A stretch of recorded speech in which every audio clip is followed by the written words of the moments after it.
આમ આદમી પાર્ટીના નેતાઓ છે રાજ્યમાં ખૂબ એક્ટિવ થઈ ગયા છે। રાજ્યના અમુક ગ્રામ્ય વિસ્તારો છે કે જ્યાં વિકાસ છે તે વરવો છે તે દેખાડી રહ્યા છે। જવાબદારોને તે ત્યાં જ ફોન કરી અને કટાક્ષ કરી રહ્યા છે તથા તેની જવાબદારી છે તે નિભાવવાનું કહી રહ્યા છે। અને ખાસ કરીને જે ગ્રામ્ય વિસ્તારો છે ઘેડ સહિતના વિસ્તારો ત્યાં પ્રવીણ રામ છે છેલ્લા ઘણા સમયથી પદયાત્રા તેમણે કરી હતી, ત્યારબાદ હવે તે એક્ટિવ મોડમાં દેખાઈ રહ્યા છે। અને જે કહેવાય છે ગ્રામ્ય વિસ્તારના મૂળ પ્રશ્નો છે, લોક સમસ્યા છે તેને લઈને અધિકારીઓને ઉધડા લઈ રહ્યા છે, ત્યારે આવી જ ઘટના બની છે અને તેના વિશે જ આ વિડીયોમાં વાત કરવી છે।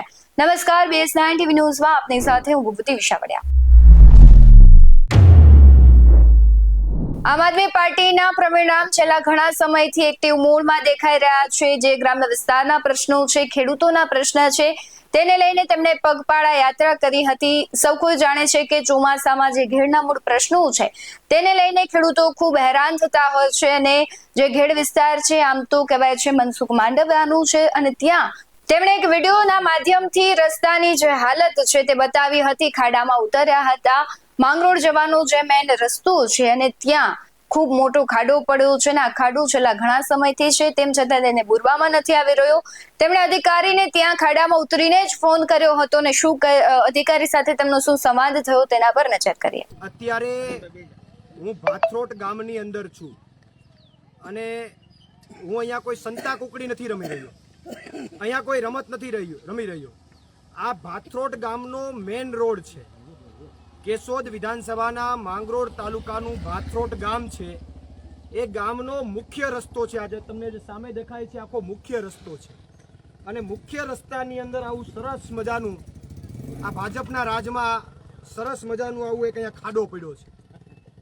અહીંયા તમને એવું થતું હશે કોઈ રમત રમતા હશે, સંતા કુકડી રમતા હશે। આ મેન રોડની અંદર આવી પરિસ્થિતિ ભાથરોટ ગામમાં છે અને આ પરિસ્થિતિ આજ કે કાલની નહીં, છેલ્લા 3 કે 4 મહિનાથી છે। છેલ્લા 3 કે 4 મહિનાથી આ રીતે રોડ ઉપર ખાડો પડ્યો છે। હું જેટલો છું હજી તો એમાં થોડી માટી ભરાઈ ગઈ, હું અહીંયા સુધી જતો રહું એટલો ખાડો છે।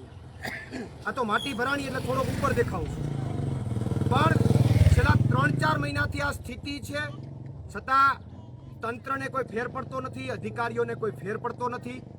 સાથે સાથે 1 મહિના પહેલા હું અહીંયા આવીને લાઈવ કરી ગયો, 1 મહિનાની 20-25 દિવસ કે મહિનો દિવસ પહેલા હું અહીંયા આવીને લાઈવ કરી ગયો। ત્યારે મેં કીધું કે અહીંયાથી ગામના બાળકો નીકળે છે, અહીંથી વાહન નીકળે છે, આ રોડ તૂટતો જાય છે, આ દિવસ ધીમે ધીમે તૂટતો જાય છે, અહીંયા ફરીથી રોડ પડે તો કોઈ જાનહાનિ થાય એમ છે। છતાં 4-5 દિવસ પહેલા હું જ્યારે લાઈવ કર્યું ત્યારે 4-5 દિવસ પહેલા પછી અમુક કોન્ટ્રાક્ટર કે એના માણસો કે અધિકારીઓ જે કોઈ આવ્યું હોય એને આવી અને અહીંયા નીચે એક પાઇપ છે, પાણીના નિકાલનો પાઇપ છે, આ પાણીના નિકાલનો પાઇપ તૂટી ગયો છે, તો હકીકતમાં ફરીથી પાણીના નિકાલનો પાઇપ નાખવો પડે ને પછી ઉપર રોડ બનાવવો પડે। એ લોકો આવ્યા કાંકરી લઈને, ટ્રેક્ટર લઈને, જેસીબી લઈને, એ કાંકરી કે આમાં નાખી દઈએ અને અમે ભરી દઈએ। હવે કાંકરી આમાં નાખી દઈએ અને ભરી દઈએ તો નીચે જે પાઇપ છે એ પાઇપમાં જે પાણીનો નિકાલ છે એ અટકી જાય, પાણીનો નિકાલ અટકી જાય તો ગામની આ બાજુ જે પાણી ભરાય છે અને એ પાણીનો નિકાલ આ બાજુ છે એ નિકાલ બંધ થઈ જાય। તો આ તો એવી વાત થાય કે એક પ્રશ્ન જે છે એનું નિરાકરણ થાય ને બીજું પ્રશ્ન ગામમાં ઊભો થાય પાણીનો ભરાવાનો। તો ગામ લોકોએ વિરોધ કર્યો કે એમ નહીં, તમે પેલા પાઇપ નાખો અને પછી આ રોડનું સમારકામ કરો। તો ત્યારે જે લોકો આવ્યા એને શું જવાબ આપ્યો, એને એવું કીધું કે આમાં કોઈ પડશે તો જવાબદારી ગામ લોકોની। કેમ ભાઈ, શું કામ ગામ લોકોની? આ રોડ બનાવવાની જવાબદારી કોની છે? નીચે પાઇપ નાખવાની જવાબદારી કોની છે? ગામની છે। ટેક્સના પૈસા તમે નાખો છો, ગામના લોકો પાસેથી ટેક્સના પૈસા જાય છે।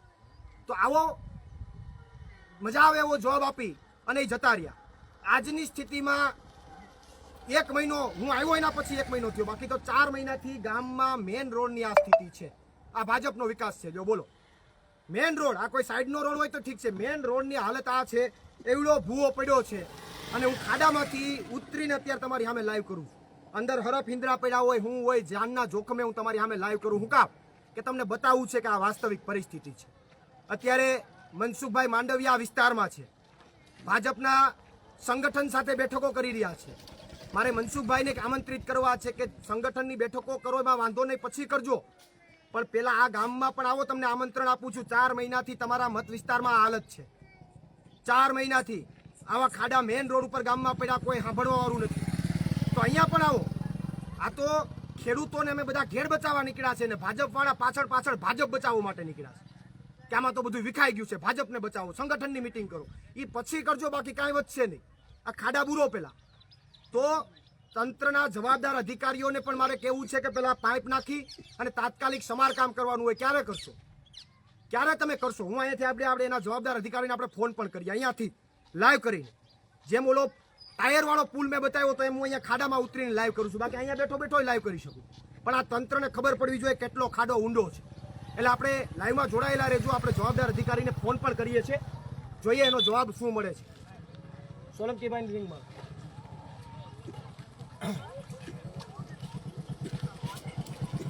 સોલંકીભાઈ બીજી છે ક્યાંક.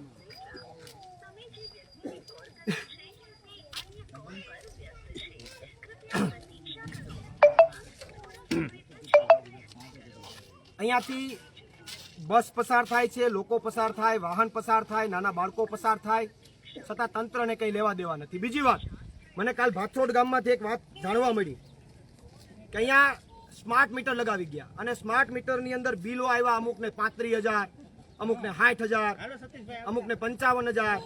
આવા બિલો સ્માર્ટ મીટરના ભાથરોડ ગામની અંદર આપ્યા છે. આવા બમ્પર એક પંખો ફરે છે, એક લાઇટ છે, એક પંખો ને એક લાઇટ છે, તો બિલ આપી દીધું 35,000. એ જીબીને કહેવા માંગુ છું, સરકારને કહેવા માંગુ કે તમારા સ્માર્ટ મીટરની જરૂર નથી, સ્માર્ટ રોડની જરૂર છે. પેલા સ્માર્ટ રોડ આપો. સ્માર્ટ મીટરની તમે જે કેસેટ વગાડો છો એ સ્માર્ટ મીટરની જરૂર નથી. સ્માર્ટ મીટરના કારણે 35,000 ને 65,000 રૂપિયા બિલ આવ્યા છે. જીબી વાળાને કેવું છે તમારે જે કરવું એ કરી લ્યો, જાઓ, નથી ભરવા બિલ, નથી ભરવાના થતા બિલ. હાલો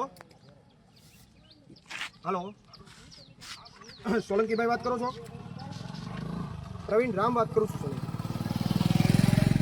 હા, હવે મેં કીધું માંગરોળ તાલુકાનું ભાથરોડ ગામ, એમાં ગામથી મેન રોડથી માંગરોળ જતો જે મેન રસ્તો છે, ગામનો મુખ્ય રસ્તો, એમાં છેલ્લા 3 કે 4 મહિનાથી એક પાઇપ, નિકાલનો પાઇપ જે છે એ પાઇપ તૂટ્યો અને ત્યાં આખો ભૂવો પડ્યો છે. છેલ્લા 3 કે 4 મહિનાથી એક નહીં કરવા નતો દીધો. એટલે ગામ લોકોએ ભાઈ એવી વાત, સોલંકીભાઈ એવી કરી કે નીચે તમે પાઇપ બદલાવો ને પછી રિપેર કરો. માની લો કે પાઇપની અંદર તમે ત્યાં માલ નાખી દો તો પાણીનો નિકાલ બંધ થઈ જાય, તો એ તો એવું થાય કે એક પ્રશ્ન પૂરો થાય ને બીજો પ્રશ્ન ચાલુ થાય, ઓલી બાજુ પાણી ભરાય. પણ કેટલા મહિના આ પ્રશ્ન કેટલા સમયથી છે? આ પ્રશ્ન કેટલા સમયથી? રોડ તૂટ્યો તમારી હા, પાઇપ તૂટ્યો, પાઇપના કારણે રોડ તૂટ્યો, કેટલા સમયથી પ્રશ્ન છે? મહિના દિવસ પહેલા તો મેં લાઈવ કર્યું છું, તમને લાઈવ નાખું. એની પહેલા 2 મહિનાથી ટોટલ 3 કે 4 મહિના થયા. તમારી જાણમાં ન હોય તો હું ટોટલ 3-4 મહિના થયા. મહિના દિવસ પહેલા તો મેં આવીને લાઈવ કર્યું.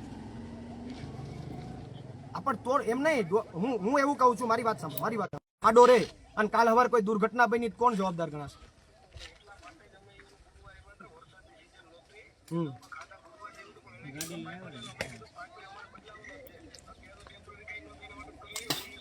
નહીં તો પાઇપ ક્યારે બદલાવો? કેટલો સમય લાગશે તમારે? સરકારમાં મંજૂરી આવી, 3 વર્ષ મરી જાય પછી સરકાર મંજૂરી આપશે. હા,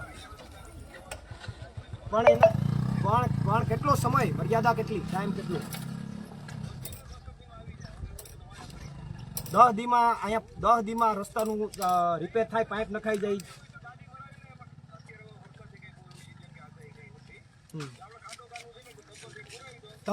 તમે મારી વાત સાંભળો, તમે 10 દિવસમાં પાઇપ નખાવી દો, 10 દિવસ પાઇપ નખાવી દો. લોકોની એવી માગણી છે, પછી લોકોનું કહેવાનું એવું છે કે ભૂરી જાય પછી કોઈ પાઇપ નાખવા નથી આવતું. 10 દિવસની અંદર હવે તમારી જવાબદારી. 11મા દિવસે હું પાછું અહીં લાઈવ કરવા આવીને ત્યાં તમારી ઓફિસ. ઓકે મિત્રો, 10 દિવસની અત્યારે વાત કરી છે, 1.5 મહિનાથી વાત, આમ તો 3 મહિનાથી વાત છે. અત્યાર સુધી કોઈને કંઈ અધિકારીઓને કંઈ રસ નથી. આ રીતે બળદ ગાડા જાય, લોકો પસાર થાય, કોઈને કંઈ રહ નથી. સ્માર્ટ મીટર લગાડવા છે, સ્માર્ટ રોડ નથી બનાવવા. ભાજપના નેતાઓને સંગઠનની મિટિંગ કરવી છે, આ નથી આવું. નુકસાની થઈ ત્યાં નથી જવું. ઘેડ બચાવવાનું છે, એની જગ્યાએ ભાજપ બચાવવા નીકળ્યા છે. તો આ પરિસ્થિતિ છે ઘેડની વાસ્તવિક પરિસ્થિતિ છે. એકવાર લાઈવ કર્યું, બીજી વાર આવવું પડ્યું મારા. શું કામ? કારણ કે કોઈને કંઈ પડી જ નથી. તો આ ખાડામાં ઉતરીને હું કામ લાઈવ કરીએ છીએ? ખબર પડે કેટલો ખાડો છે, કેટલા ખાડા પડ્યા છે આ રાજમાં એ ખબર પડે. તો 10 દિવસની અધિકારી એમ કીધું 10 દિવસમાં પાઇપે આવી જાય અને બધું થઈ જાય. 10 દિવસની રાહ જોઈએ. 10 દિવસ નહીં થાય તો 11મા દિવસે પાછો અહીંયા આવી લાઈવ કરીશ અને હવે તો બધા આખા ગામના લોકોને ભેગા કરી અને બધાની ઓફિસે લઈને જવું છે. તમામ લોકો લાઈવમાં જોડાયા એ બધા વિડીયોને શેર કરજો જેથી ખબર પડે કે ગુજરાતના ગામડાઓની પરિસ્થિતિ શું છે. ગુજરાતના ગામડાઓની શું પરિસ્થિતિ છે. મેઇન રોડની અંદર આવી હાલત છે. વધુમાં વધુ શેર કરજો અને આ ખેડની વેદના, ખેડના ગામડાઓની વેદના લોકોને ખબર પડે અને આ ભાજપની સરકાર જે છે એને હવે તો આમ કહેવા જઈએ તો હેરાન કરી દીધા છે. એટલે આવનારા સમયની અંદર હવે જાગૃત થઈને વિસાવદરવાળી કરવાનો સમય આવ્યો છે અને 10 દિવસમાં કામ નહીં થાય તો કાંઈ વાંધો નહીં. જ્યાં મોરે મોરો મારવો હશે ત્યાં મારી દેશું. લોકોને લઈને મોરે મોરો મારશું. વિશેષમાં બીજી કોઈ ચર્ચા નથી કરતો. હજી આ ગામના બીજા 2-3 ઇસ્યુ છે હું લાઈવ કરીશ. જીબી વાળાને કહું છું તમે જે બિલો આપ્યા છે એ બિલ નહીં ભરાય. વ્યવહારિક બિલો આપજો, બાકી બિલ નહીં ભરાય. પ્રવીણ રામ, પ્રદેશ ફ્રન્ટલ અધ્યક્ષ, આમ આદમી પાર્ટી.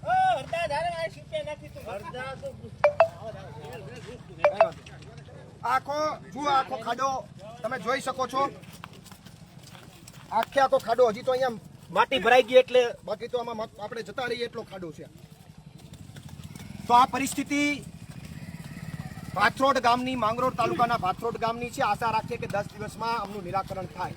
ઘણા સમયથી રાજ્યના રસ્તાઓ છે તેની બિસ્માર હાલત છે. એક જગ્યાએ ખાડો પડે છે તો બીજી જગ્યાએ જો કામ કરવામાં આવે છે તો બીજી જગ્યાએ 5 દિવસમાં વળી ત્યાં ખાડો પડે છે. એટલે તંત્ર છે ટકાઉ કામ કરી રહ્યું છે. આના પર અનેક આપણે વાતો કરી છે, અનેક અહેવાલો કર્યા છે, પરંતુ રાજ્યના રસ્તાઓની સ્થિતિ ત્યાં ને ત્યાં છે.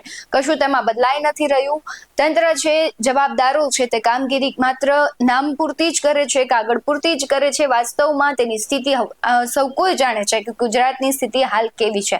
તમને શું લાગી રહ્યું છે કમેન્ટ બોક્સમાં જરૂરથી જણાવજો. આવા વધુ અહેવાલો સાથે ફરી મળતા રહીશું. તમે અમારી યુટ્યુબ ચેનલને સબસ્ક્રાઇબ કરવાનું, અમને ફેસબુક અને ઇન્સ્ટાગ્રામ પર ફોલો કરવાનું ભૂલશો નહીં. બાકી નવી અપડેટ્સ મેળવવા માટે જોતા રહો BS9 TV ન્યૂઝ. નમસ્કાર.